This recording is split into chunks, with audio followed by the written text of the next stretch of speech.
Assalamualaikum warahmatullahi wabarakatuh. Waalaikumsalam warahmatullahi wabarakatuh. Bagaimana kabarnya hari ini adik-adik? Alhamdulillah baik. Jadi jika ibu tanya kabarnya nanti ada gerakannya ya, seperti Alhamdulillah, luar biasa, Allahu Akbar, begitu ya? Ya Bu. Kita ulang ya. Bagaimana kabarnya hari ini adik-adik?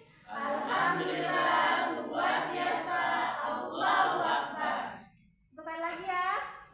Bagaimana kabarnya hari ini adik-adik? Alhamdulillah luar biasa, Allahu Akbar.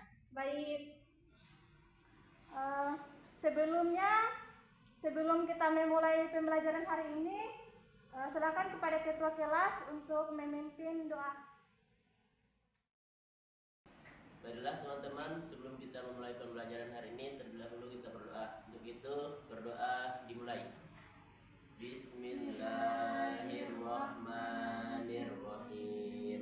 Rabbi sahri sadri wa yassirli amri wahlul 'uqdatam min lisani yafqahu qawli. Amin. Selesai. Sebelum kita memulai pelajaran, ibu absen dulu ya. Rania, Hadir Bu. Zahratun Hasanah, Hadir Bu. Mazliah Zira, Hadir Bu. Nur Natasha, Hadir Bu. Aril, Ari Laksono. Ibu. Oke, hari ini ada teman yang tidak hadir. Hadir semua ya? Hadir semua, Bu. Baik. Sebelum ibu melanjutkan pembelajaran, kemarin masih diingat materinya yang kita sudah pelajari? Alam tercela dan terpuji. Oke, akhlak tercela dan terpuji ya. Iya, Bu.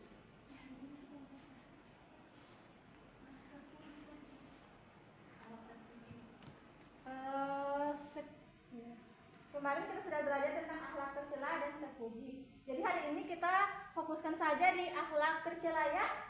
Iya, Bu. Kemarin sudah dijelaskan apa itu akhlak tercela. Ada yang bisa sebutkan apa saja itu akhlak tercela? Angkat tangan ya. Ya, Rania. Pemarah. Mencuri. Mengatai orang. Oke, baik. Bertepuk tangan untuk Rania.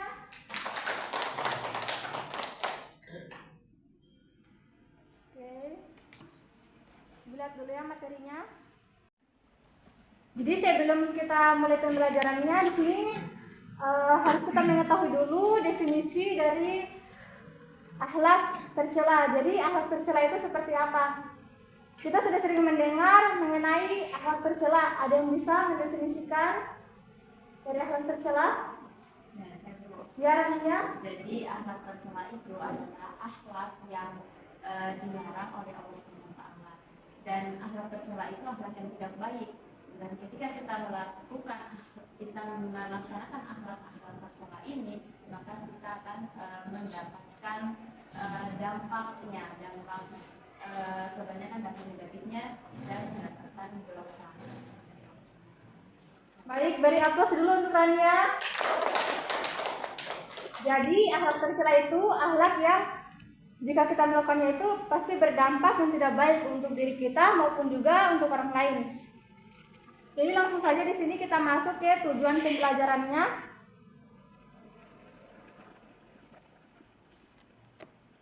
Yang pertama itu agar kita dapat membaca Quran surah Al-Hujurat ayat 12 tentang menjauhi akhlak tercela.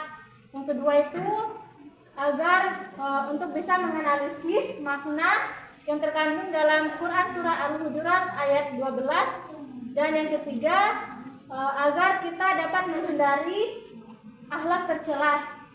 Oke, baik anak-anak, hari ini kita membahas materi tentang jauhilah akhlak tercela. Nah, adapun dalil dari pembelajaran kita hari ini terkait akhlak tercela itu ada di Quran surah Al-Hujurat ayat 12. Nah, ada sudah ditampilkan di layar. Ayo kita baca sama-sama ayatnya beserta artinya. 1, 2, 3. Bismillahirrahmanirrahim.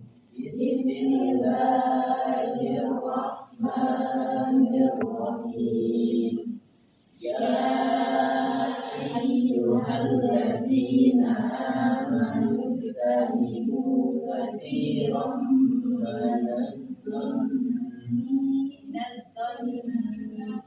inna ba'dadhanna ismun wa la tajassasu wa la yaghtab ba'dukum ba'dan ayuhibbu ahadukum ayyakula lahma akhihi maitan fakarihtumu wattaqullaha innallaha tawwabur rahim. Artinya, Wahai orang-orang yang beriman, jauhilah anak prasangka, sesungguhnya sebagian prasangka itu dosa.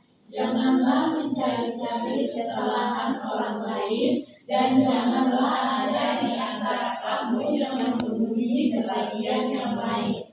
Apakah ada di antara kamu yang suka memakan daging saudaranya yang sudah mati? Tentu kamu merasa jijik.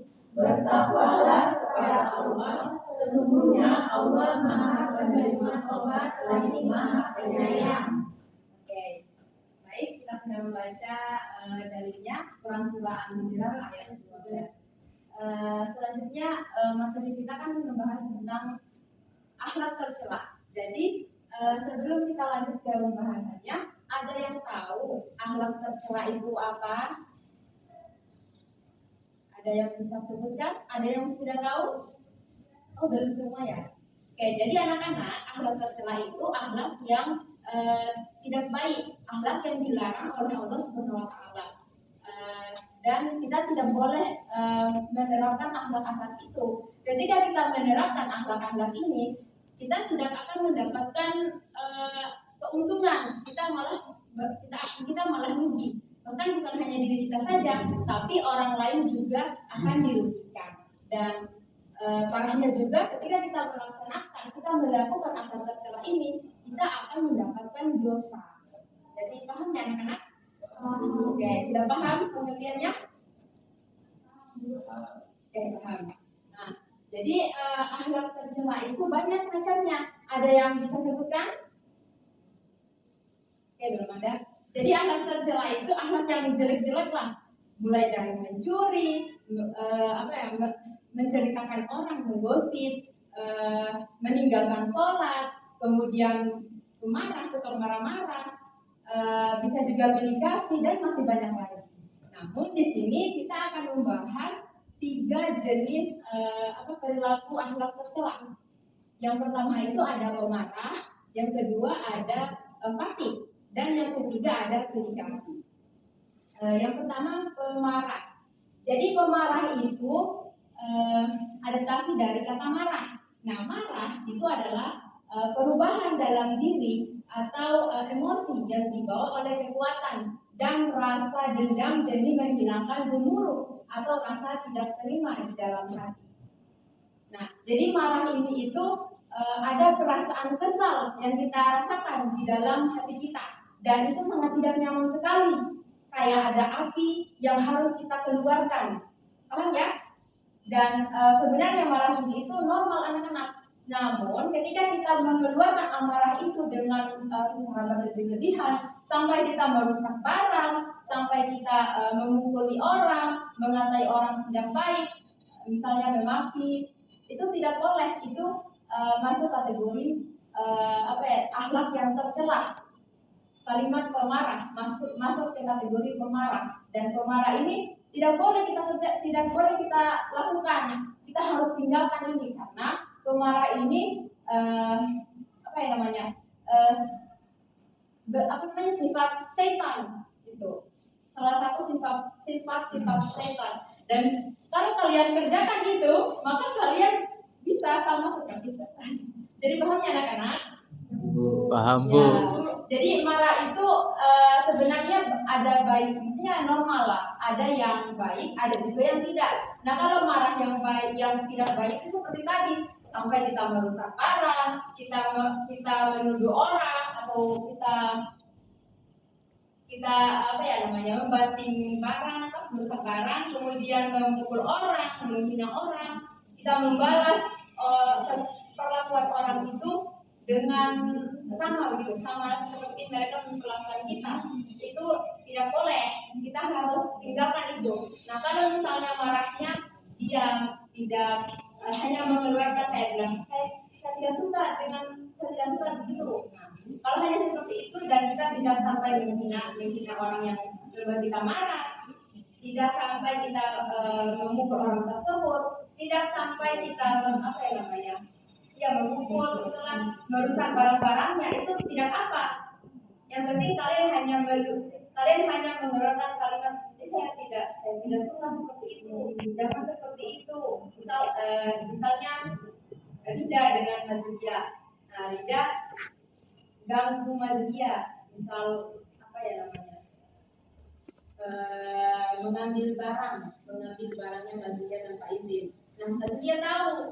Nah, di situ Mazdia pasti marah kan? Tapi marahnya, kalau misalnya marahnya hanya bilang, jangan begitu, itu barangku, tidak boleh kamu ambil.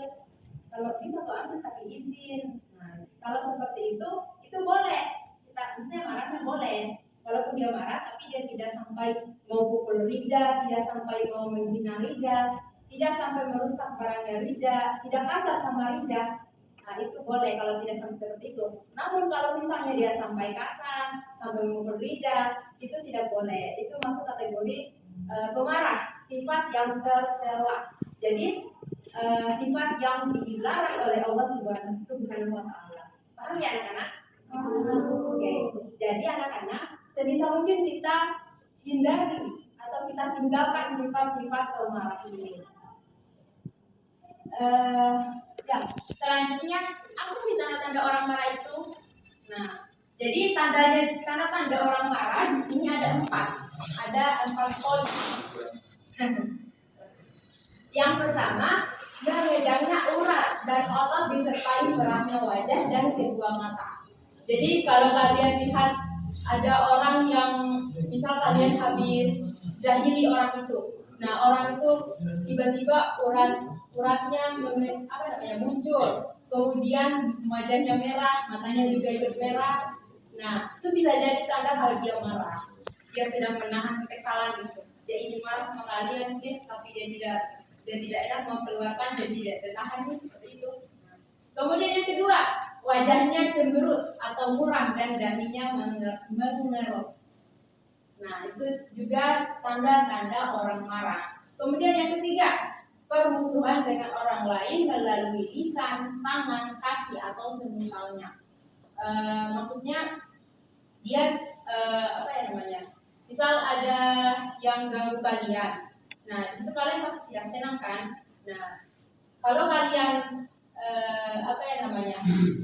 sampai kalian mengeluarkan kata-kata jangan seperti itu, atau sampai kalian maki orang itu, nah itu juga tandanya kalau sedang marah. Atau dari tangan kalian mungkin sedang sampai kalian refleks memukul orang, nah itu tandanya juga kita sedang marah. Memukul orang yang membuat kalian kesal, itu tandanya kalian sedang marah. Kemudian yang keempat, membalas musuh dengan balasan yang setimpal dengannya atau lebih parah darinya, tanpa memikirkan akibat-akibat yang fatal dan seterusnya. Nah, sama tadi seperti itu. Misalnya seperti tadi contoh, Rida mengambil barangnya Mazdia tanpa izin. Nah, Mazdia marah. Nah, dia ambil balik barangnya Mazliyah, dia sembunyikan. Nah, itu tanda-tanda orang marah juga, dan itu tidak boleh kita lakukan. Atau temannya kalian, ada temannya kalian terus dia pukul kalian balas juga pukul. Nah, itu juga tanda orang marah, dan itu tidak boleh kita lakukan. Kita balas seperti itu tidak boleh. Jadi marah itu perlu kita tinggalkan anak-anak. Ada kita akan mendapatkan dampak negatifnya dari sifat-sifat dari perilaku marah ini. Nah, bukan hanya dampak negatifnya, berarti yang kita dapatkan kerugiannya lah gitu. Bukan hanya diri kita saja yang rugi, orang lain juga akan rugi. Nah, yang pertama, ketika kita jadi orang pemarah, maka orang lain itu akan jengkel sama kita, tidak senang sama kita. Mereka akan cenderung menghindari kita, karena sifat pemarah kita ini, apalagi tiba-tiba kita marah sama dia, sama orang itu, terus orang itu tidak tahu apa kesalahannya, pasti orang itu dia jengkel tuh sama kita. Pasti kalian juga kalau misalnya ada temannya kalian, atau Mazliyah dengan Tasya tiba-tiba marah sama Mazliyah, terus Mazliyah tidak tahu apa kesalahannya. Dia pikir dia tidak pernah melakukan kesalahan, tapi Tasya tiba-tiba marah gitu. Nah, pasti Mazliyah jengkel kan kalau seperti itu, pasti Mazliyah tidak suka kan kalau seperti itu. Nah, jadi bisa jadi nanti Mazliyah akan menghindari Tasya. Jadi Mazliyah dihindari oleh Tasya dihindari oleh Mazliyah, temannya sendiri. Terus persahabatan yang Mazliyah dengan Tasya itu juga akan retak. Jadi dampak negatifnya itu orang lain akan menghindari kita, hubungan pertemanan juga akan retak, akan rusak karena sifat pemarah ini. Selanjutnya juga bisa juga orang yang cenderung marah-marah itu penyakit akan datang dengan sendirinya. Maksudnya penyakit itu dia akan, kalau dia marah-marah terus pasti mentalnya juga akan rusak, karena maksudnya dia tidak pernah tahan amarahnya ini toh. Jadi dia bisa jadi akan mendapatkan penyakit mendapatkan penyakit mental. Jadi begitu. Selanjutnya kalau kita marah-marah terus bisa juga kita mendapatkan dosa dari Allah SWT, dan itu perlu kita hindari. Maka dari itu anak-anak, mulai saat ini bukan hanya anak-anak saja, tapi ibu juga, kita perlu hindari sifat pemarah ini. Tidak baik sekali. Bukan hanya untuk diri kita saja yang dapatkan kerugiannya, tapi orang lain juga ikut dapat. Paham ya anak-anak? Oke.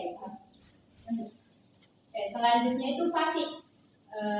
Contoh perilaku atau akhlak tercela yang kedua yang kita bahas di materi ini itu fasik. Jadi fasik adalah perbuatan yang sangat dilarang oleh ajaran Islam. Karena perbuatan fasik adalah perbuatan setan yang senantiasa berperilaku menyimpang. Jadi fasik ini dia itu tahu sesuatu kalau dia tahu kalau ada sesuatu itu tidak boleh dilakukan. Misal dia tahu kalau meninggalkan sholat itu tidak baik, tidak boleh kita tinggalkan sholat, tapi dia masih kerjakan juga, dia masih tinggalkan juga. Nah, itu fasik. Dia pernah menyampaikan juga tidak boleh berbohong. Terus dia juga tahu tidak boleh berbohong, dan pada dia bilang tidak boleh kita berbohong, tapi dia masih berbohong juga. Nah, itu fasik namanya. Paham ya? Oke. Nah, apa bahaya fasik? Banyak. Nah, yang pertama di sini ada 3 bahaya fasik. Yang pertama, tidak dipercaya oleh manusia. Salah satu, tidak dipercaya oleh manusia. Nah, jadi salah satu ciri orang fasik itu adalah perkataannya tidak sesuai.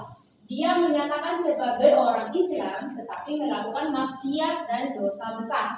Orang yang seperti ini, maka tidak dipercaya oleh manusia. Seperti tadi contohnya, misal ini tidak boleh kita tinggalkan sholat, tidak boleh kita tinggalkan sholat. Terus dia tahu juga tidak boleh tinggalkan sholat, dia sudah bilang juga tidak boleh kita tinggalkan sholat, tapi dia masih tinggalkan juga. Nah, akhirnya orang tidak akan percaya lagi sama dia karena dia sudah bohong juga, masuk kategori bohong juga. Kemudian Allah Subhanahu wa taala tidak memberi petunjuk bagi orang fasik.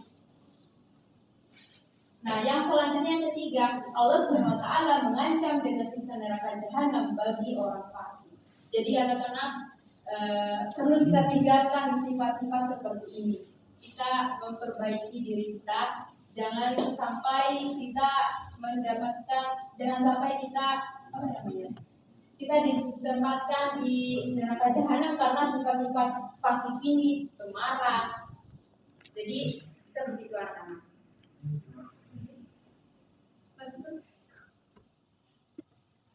Oke, nah contoh dari sifat fasik itu ada yang tahu?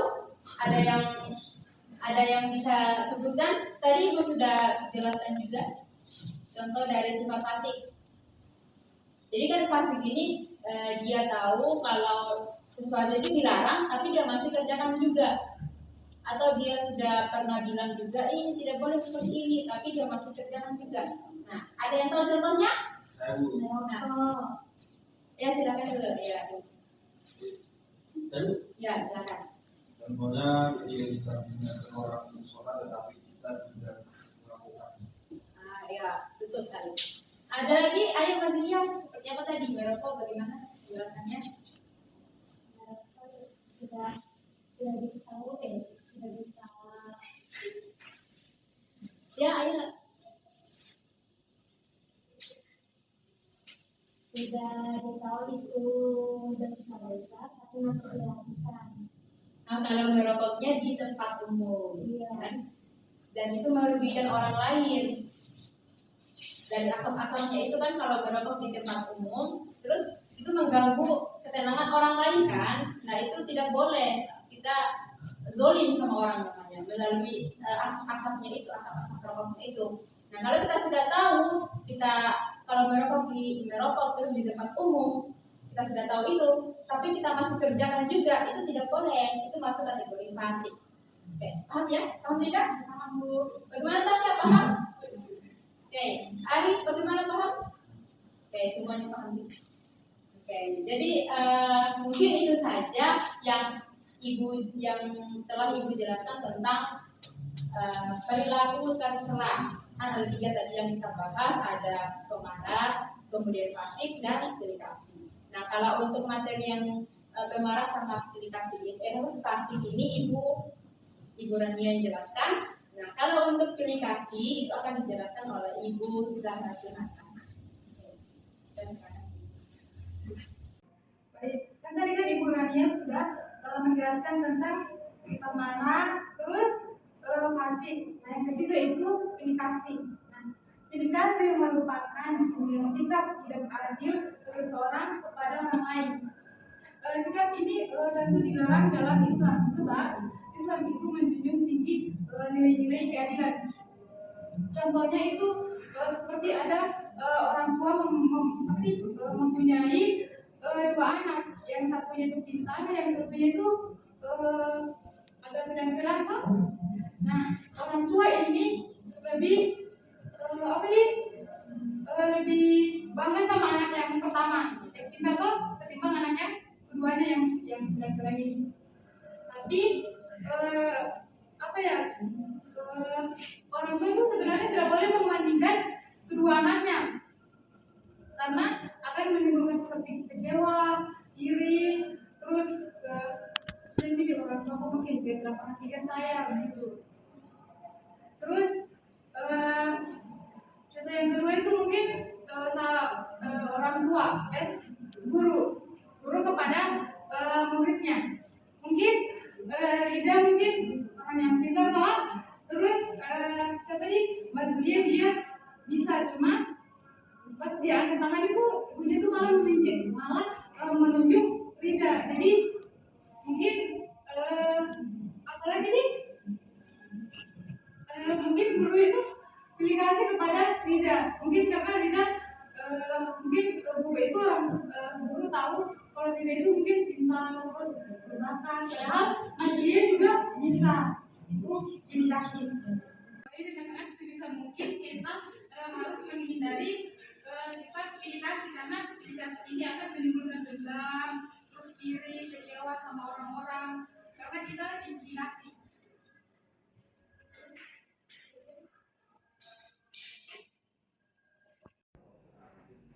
Assalamualaikum warahmatullahi wabarakatuh. Langsung saja saya akan membacakan materi saya, akhlak tercela dan terpuji. Akhlak tercela adalah akhlak tercela atau akhlak azmaun, adalah sifat buruk yang harus dihindari oleh setiap manusia. Akhlak tercela bertentangan dengan akhlak terpuji atau akhlak karimah. Akhlak tercela atau asmaun adalah sifat akhlak tercela yang bertentangan dengan akhlak terpuji atau akhlak karimah. Contoh seperti dengki, buruk sangka, ria, atau hibah. Cukup sekian yang saya akan materi saya. Assalamualaikum warahmatullahi wabarakatuh. Baik anak-anak, sudah jelaskan tadi materinya ya. Iya, Pak. Selanjutnya saya akan mengukur pemahaman kalian terkait materi yang sudah jelaskan. Bagaimana pendapat kalian atau menurut kalian cara terbaik untuk menjauhi akhlak? Ada yang bisa? Jadi kalau menurut saya cara untuk menghindari akhlak tercela itu yang pertama, sebisa mungkin kita mengontrol diri kita, mengontrol sikap kita. Kemudian yang kedua itu mengingat Allah Subhanahu Wa Taala. Oke. Silakan dihapus kepada. Selanjutnya, ada yang ingin jawab? Ya Pak. Oke, silakan. Ya, Pak. Menurut saya akhlak tercela itu terjadi dua faktor. Yang pertama itu kebiasaan dan dorongan. Nah, setelah itu untuk menghindari akhlak tersebut perlu kita memilih yang namanya dorongan, yaitu memilih pergaulan bebas. Dan yang kedua kebiasaan. Maka dari itu kita harus membiasakan perbanyak kajian-kajian Islam. Dengan melaksanakan kedua hal tersebut, insya Allah kita akan terhindar dari akhlak. Baik, untuk pertanyaan kedua yaitu sebutkan apa saja tanda-tanda pada orang marah. Yang mau menjawab silakan angkat tangan. Oke, ya. Jadi tanda-tanda orang marah itu bisa tandanya itu memejamnya urat dan otot, disertai merahnya wajah dan kedua mata. Oke, beri apresiasi untuk Anda. Ada lagi? Saya Pak. Oke, Mas Dia. Wajah yang cemberut atau muram dan dahi yang menurut. Oke, apresiasi untuk Mas Dia. Selanjutnya, ada lagi? Ya, Pak. Oke, Tasya. Musuh yang melemari baik dari lisan, tangan maupun kaki atau sisanya. Oke, apresiasi dulu untuk. Ada lagi? Saya Pak. Oke, Frida. Membalas dengan balasan setimpal atau lebih parah darinya. Oke, beri apresiasi untuk Frida.